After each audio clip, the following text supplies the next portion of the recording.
Before you create a note, you have to have a notebook. Everything you send to Evernote goes into a notebook. And by default, right now, every new item, every new note goes into a sample notebook. The sample notebook created when you opened your Evernote account. And there are 5 notes now that Evernote has put into this notebook.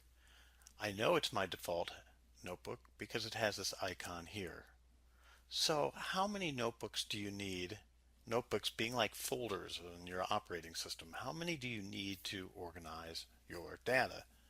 Well, if you want to stuff everything into one notebook, that's fine.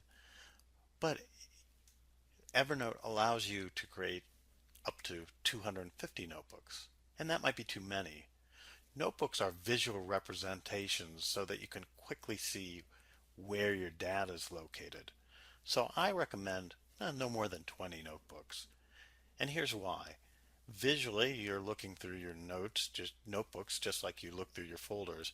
You want to get an indication in a category across items where you might find a note.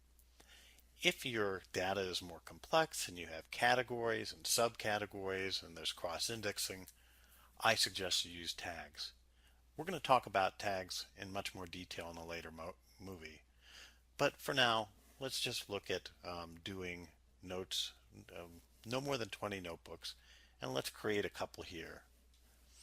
So first, if you right-click onto the notebooks, you get these choices. Click Create Notebook, and let's make our first notebook an index notebook. An index notebook. That's going to be our default. Click OK, and there we have our first notebook. Now the sample notebook is a default notebook, so let's look at some options of what we can do with this. We can rename it, we can delete it, we can give it some style because it's the index. We're going to make it bold. Click OK. We can add it to a stack. A stack is just a group of notebooks, and we'll talk about a little bit more detail about stacks in another movie. You can add it to a shortcut so that you can find this easier. You can export it, share it. You can modify notebook sharing. We'll talk about sharing in another movie. But let's go to properties. And here's where you can change the name and make it your default notebook. So I'll click that, click OK, and now my index notebook is now my default notebook. All of my notes are going to go into that notebook. Now there's a few ways of creating notebooks, and it looks a little bit different on a Mac system than on this Windows system. But the other way is to go to File and to New Notebook, and here it's exactly the same.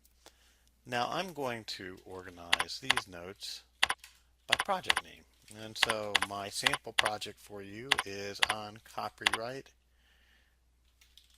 fair use. Click OK. And I'm going to go ahead and move that down.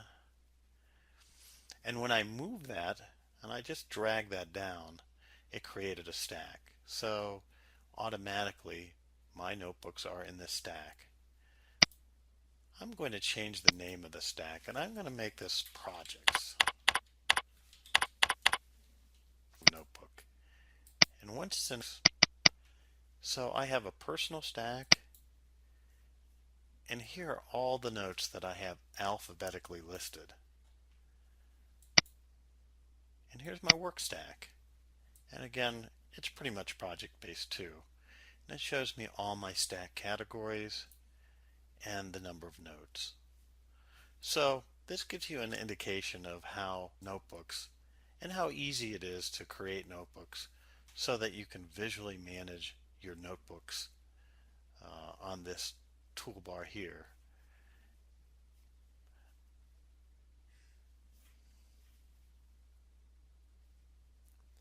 So that you can visually manage your notebooks from the toolbar. Later we'll show how notes within notebooks can also be managed.